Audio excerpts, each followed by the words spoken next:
Delighted to be here, and congratulations on a really excellent annual report. It's really fantastic to see the full breadth of the work that Ruhama is doing and the impact that it is having. I'm going to talk a little bit about a very small piece of research I carried out for Ruhama, looking at a review of their services, but also to put it in the context of some other work that we've done in this area. Thanks for the introduction, Catherine. Monica O'Connor is here, who was the co-evaluator with me on the Dignity Project, and part of the evaluation of the Dignity Project was an evaluation of the services provided through Ruhama on a pre-training course. Monica and myself and Linda and various other people, Linda from the Women's Health Project, in partnership with Ruhama and the Immigrant Council, were also involved with Kelleher Associates, a piece of research in 2009 on trafficking. It was the first piece of research that was carried out in Ireland. We at the time identified over 100 women who had been trafficked into Ireland, and were trying to give a very strong focus to policy for the need to integrate an approach to understanding prostitution as being integral to understanding of trafficking. And it's really good to see this awareness now coming through all of the campaigns and through the Turn Off the Red Light campaign and the work of the Justice Committee and the Oireachtas, with the potential for new legislation in the future. So over a few years, are you okay? I'm going to lean forward. And please shout if you can't hear me. We need a longer microphone, really, I think. I don't know if that works. Okay, I'm just going to say a few words to begin with about just some of the context of the evaluation work with service users. I mean, one thing that's very clear is that women escaping prostitution and trafficking experience multiple barriers that prevent them often from accessing mainstream services. And what we know from the evaluations is that women often have maybe tried to access mainstream services, they haven't been appropriate, or the women haven't been ready for them, the services haven't had the skills nor the capacity really to deal with the complexities of women's kind of trauma and harm that they might have experienced through trafficking and prostitution. But also very clearly, and as we see from the data from both the UK and also from Ireland, that a very large proportion of women experiencing trafficking and prostitution are migrant women, many of whom have no legal status to access mainstream services. So Ruhama plays a really crucial role in ensuring that those women who have no access to services can have a whole range of holistic wraparound services to help them move on in their lives. I suppose one thing that is very clear from the research is that women using Ruhama services have experienced very significant levels of harm and trauma from prostitution. So part of the service provision is about helping women deal with harm and trauma and moving on in their lives. They're not simply problems of helping women to find accommodation or find employment. They're actually dealing with some fundamental issues about often very long-term harm from prostitution. And I suppose one of the things we know is that women's well-being has been compounded by physical and psychological vulnerabilities, isolation that many of the women I've spoken to in this research and that comes out of other research is that women often don't have familial and social support networks around them. There's issues of fear and genuine fear about your own security and safety, low self-esteem and trust, particularly trust in others, and in some cases language barriers. And although it's really important to recognise that every woman's experience is unique and every woman's pathway into and out of prostitution and trafficking is unique, there are some specific needs that are common, and particularly around accessing housing, social welfare, helping women to build their skills, capacities, confidence, and gaining supports to live in safety, security and independence. And I often say, actually, one of the most important indicators that we can have around this work is the extent to which women have personal autonomy. And I think when we talk about autonomy, we're talking about women having autonomy in terms of their finances, in terms of their capacity to make independent decisions, to be self-sustaining, independent people. And that's really important in terms of the work that Ruhama are carrying out in giving people and giving women the capacity to be autonomous, the capacity to make decisions about their lives, to confidently move on and build new strategies. So just a very brief overview, and I don't want to say too much about the details of this, but I carried out interviews with 8 current and former service users earlier this year. They were in-depth interviews. I don't want to say that you can see the details of the women there. The methodology, I think, is an interesting one that we used. It's a methodology called Pathways, and it helps to particularly works with vulnerable service users. I've used this methodology with vulnerable homeless people. But it builds the capacity of the service user to bring their experiences into a kind of biographical model of interviewing that explores 3 dimensions in this case, and this was the framework that we used. Pathways into Ruhama, what led women to come into Ruhama, and I think that's really important learning in terms of how services can give specific focus to how you actually target the women who need the help. How do you provide the information? How do you provide the referral routes? How do you provide the support services and so on? Their pathways through Ruhama, what happened when they were with Ruhama, what Ruhama did to give them the personal autonomy and independence, and then their pathways out of Ruhama, how they built their lives and moved on to other areas of perhaps employment or education. We had an ethical framework around this. All women gave their consent to participate, and all of the interviews were confidential. I just want to mention also just briefly the evaluation that was carried out in 2011. Myself and Monica O'Connor carried out the evaluation of the Dignity Project, and one element of this was the delivery of training to this vulnerable group of women that was given through the then FOSS agency. And I suppose one of the things that was very important about the findings from that evaluation was the recognition of the experience of trauma from this vulnerable target group did require a specialist model of intervention with wraparound support for pre-training. And really to enable participants to be ready to then access mainstream services, involvement in their communities, in training, employment preparation, and so on. But I think that evaluation, it sets the context of also what was covered in my evaluation, did show the absolutely crucial role of a wraparound support service as a kind of pre-training service to enable women to move on into other areas of mainstream services. If we can give you more information about that, there is a copy of that evaluation, I think, on Ruhama's website, if you want more information about it. In terms of pathways into Ruhama, I just want to, I mean, obviously it's a very small sample that we use, but I think the pathways in and out of and through Ruhama do actually reflect the experiences of many of the service users. I think they correspond with the data of the service users in terms of uptake of services and so on. And I suppose one thing that is really important to say is that actually we've seen referral routes improve into service provision. For example, the Gardaí now know very well, and solicitors and social workers now know very well about Ruhama services. And I think Ruhama staff often speak of the improved partnership working and referral routes and understanding of Ruhama services.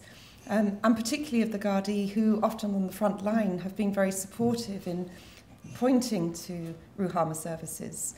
I've brought in lots of quotes into my presentation because I think it's really important to reflect the voice of the service user. And one thing that obviously this first quote shows is just the level of fear and confusion that the young woman who was brought into Ruhama by a Gardaí. And she said, actually, everybody was so nice to me. And I remember when she recounted this in her interview, she said it with such kind of, it kind of brought tears to your eyes, actually, that for the first time there was somebody who was bringing a service to her, who was actually being nice to her, and she hadn't experienced anybody being nice to her for a long, long time. So I think actually that first point of contact is absolutely crucial. Just in terms of women in street prostitution, one thing that was very interesting that we found was that having that ongoing presence and publicity on the street with the Ruhama van, the little Ruhama card that you can slip into your purse, your handbag, is absolutely crucial for women who are trying to exit prostitution. It might take many, many years before the woman has really the confidence to be able to take up a service. It might be that she hits a particular crisis in her life. Issues of trust are so key and important. So actually seeing the van, getting used to seeing the presence of Ruhama actually became very, very important to taking up a service at a later stage. In terms of first contact, all women spoke about their fear and confusion. I think it's really important to reiterate the extreme levels of fear, confusion that women experience when they first exit prostitution and trafficking. I mean, there was one woman I spoke to who said, actually for a year I couldn't speak. And I used to come into Ruhama and I used to sit in the service and I would just sit there, and being able to sit there, she said, it took me a long time to feel even trust in myself to be able to speak to somebody else. So the level of first contact was really important, and the women talked about being respected often for the first time in their lives, to be understood, to be treated as a real person. And I think it does show the immediate importance of providing emotional and other support to women. Often they don't need, at that stage, anything other than somebody to believe them, to have confidence in them, to build the trust. And then the wraparound services, whether it's emergency accommodation and so on, can be provided. So this woman here talks about, you know, the confusion when she first came to Ruhama. I didn't know anything. I didn't know what I needed. It was a very scary time for me. And she then went on to talk about actually that first point of contact, the first woman that she met was so helpful, sympathetic, listened to her, believed in her, gave her trust, was hugely important. And I think the women also spoke very highly many times of the professionalism of the staff and their responses, and it's very positive to hear these really, really positive responses in terms of the professionalism and the level of support given by the staff. And I was just saying to somebody earlier, actually when I was doing the evaluation, and I've done evaluation of many services and carried research on many kind of policy areas, and I actually couldn't find anything that was critical about the services provided. So I think it's big congratulations to the very high level of professionalism given to Ruhama's services for the target group that come into the service. In terms of levels of support, all of the women had received support services from Ruhama from about between a year and 3 years. That tends to be a typical time for support. In some cases, women only need a small amount of support. Some women need very intensive levels of support. But I think what is common to all women is that when they first enter the service, they require a high level of support, often daily support, and that as the women build their lives, the support becomes less and less. And actually, one of the interesting things that one of the service users said to me was, you know, they're very clever in Ruhama. You don't even realise that they're doing it, but they're actually building your confidence in ways that you don't know, to wean you off the service and to give you independence. And that's a very kind of integral part of the caseworker process, to help women start making their own decisions, building their own confidence to move on. So often this high level of support was then kind of reduced over time, but even when women left the service after 3 years, they always knew that there was the possibility to phone Ruhama, and I think that's really important, that there's always ongoing support if it's needed in the future. And I mentioned initially its emotional support to cope with recent trauma was particularly important, but particularly for the women with no support networks. There were women who were had been trafficked into Ireland, who had no legal status, had no support networks, no families, women in street prostitution who were incredibly isolated. Having no support networks was absolutely, I suppose, crucial to the way that Ruhama provide the services that they provide. Knowing that you weren't alone, knowing that there was somebody to talk to, and really having a regular contact with a trusted person was really important. I mean, obviously there are some very constructive areas of support that were covered. For example, for some women, it meant really helping the women to plan for their own safety and security because they were still vulnerable. Planning for education and training supports, could be social welfare, accessing emergency accommodation and long-term accommodation, emotional support, and really helping women to have a kind of range of options and choices. In terms of the caseworker support, I think this is really important. Ruhama has introduced a caseworker system. All women now have care plans, and the women talked very, very, I suppose, passionately about the importance of the caseworker to their own process of survival, independence and autonomy.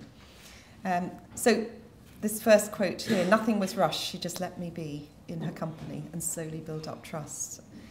The first meeting for the care plan, the questions were very direct, but they've changed that now, and it's not the same. And I think there's been some learning over the years about how an effective caseworker system can be put in place. And those women that had had a care plan put in place saw this as a very, very positive development. Bear in mind, I was interviewing some women who had exited the services before care planning had been introduced. I suppose one of the key issues was this flexibility of the caseworker. I think the caseworkers are incredibly multi-skilled individuals in Ruhama who are able to bring to the casework system a whole range of services and referrals that are tailored to the women's needs, from emotional support right through to very constructive support about how to find a job, how to get housing, and so on. In terms of housing, social welfare and legal support, you can imagine for a lot of women, these are key areas of service that women require. If you're leaving prostitution, you may lose your home. If you've been trafficked, you're either likely to be in some form of temporary accommodation. And I think for many of us who've been campaigning in this area, we've been arguing that direct provision is not an appropriate location for women who've been trafficked. There's a lot of risks around security in the direct provision system. But what we found from this review is that Ruhama actually plays a vitally important role in providing with women to support to move on in their lives and access a range of services. And the key to this for women who've been trafficked is getting the stamp 4, which actually for the first time entitles them to access housing, social welfare, education and work. And it's a key issue for the women who have no legal status that they're unable to access those services. And you can see from the example here, the woman who received her stamp 4, and for the first time, it gave her a route out of what was inappropriate direct provision accommodation. So women were supported in helping in their journeys in finding housing, social welfare, education courses, but also in providing legal support to the women, and in cases where women were witnesses in court, for example, being accompanied by and supported by a caseworker and court accompaniment was very important, or referrals into other services. Some of the women had to go through extensive interviews with the Gardaí, had to appear in court as witnesses. They're very traumatic events for them, and sometimes led to re-trauma. So having that level of support was very important. Education and training, we all know that education training is absolutely key to giving people confidence, to helping them move on in their lives, and to travel a distance in their lives that builds competence, confidence and skills to enter into the paid labour market or carry on further training. The pre-training courses, we covered those in the 2011 evaluation, also in this, really found that the courses are absolutely crucial in enabling women to get a whole range of supports, confidence building, but also guidance to help them move on. And I suppose one of the things we found from both of the evaluations was that women had travelled some considerable distance in their confidence and skills, and many were ready for and have moved on to mainstream education and training courses.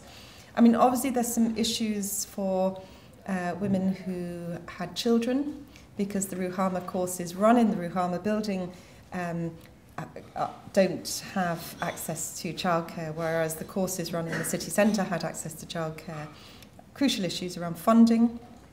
And I suppose there's one, I'm saying here, one woman was supported in getting to university, and I think there's some real examples of celebration, actually, of how Ruhama gave the women the first step on the ladder to helping them to not only realise their vision and goals for themselves, but actually for the first time in their lives set their own personal visions of things that they could do to move on.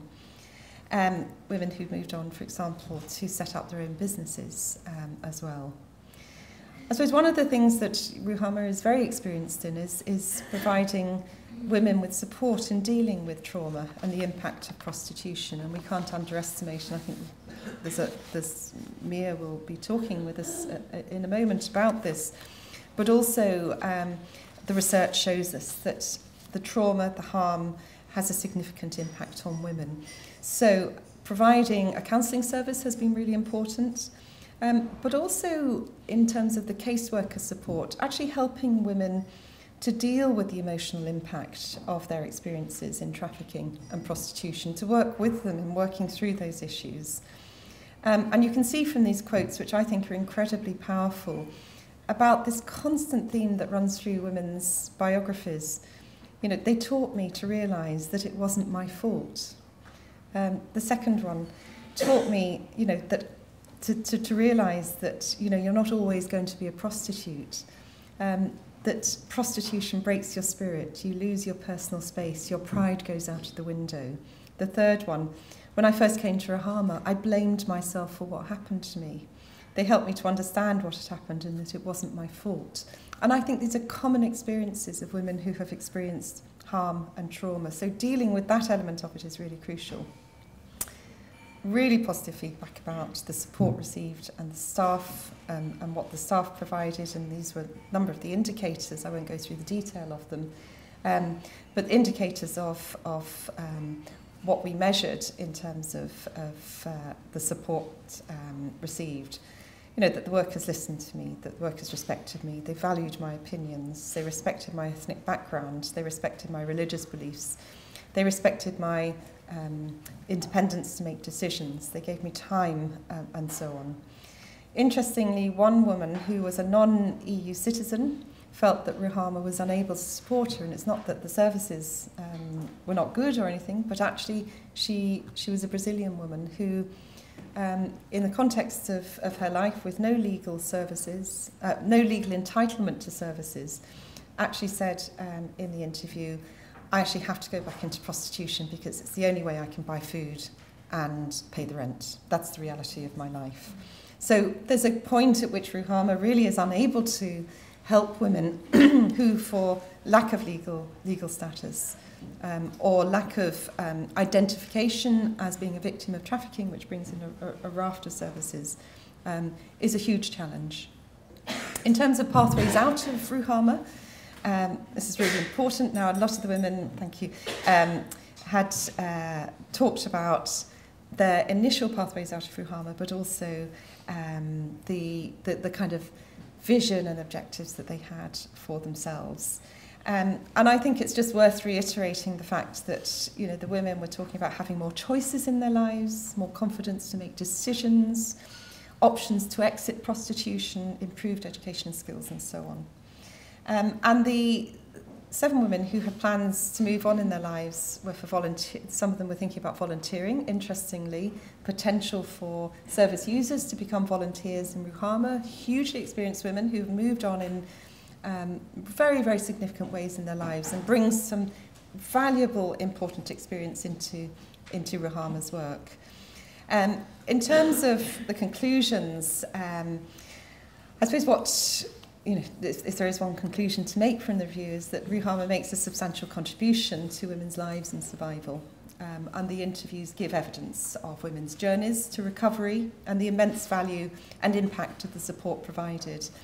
And it really does stand out from this very small review I've carried out, the quality of the service and the staff, and that the model is working extremely well. Now, overshadowing this are a huge range of continued problems about women having access to legal rights to services, the current economic crisis and the shortage of jobs, which makes it very difficult for some women to move on, and then also difficulties in sourcing funding. Lots of recommendations. I'm not going to go through all of them now. But I suppose one thing I wanted to just say a few words about was some of the policy issues emerging from the review. That obviously there's a whole range of policy issues around statutory and non-statutory funding, a fundamental issue in the context of the cuts that many NGOs like Ruhama are experiencing, cuts in their funding, and obviously issues in this economic crisis of accessing employment.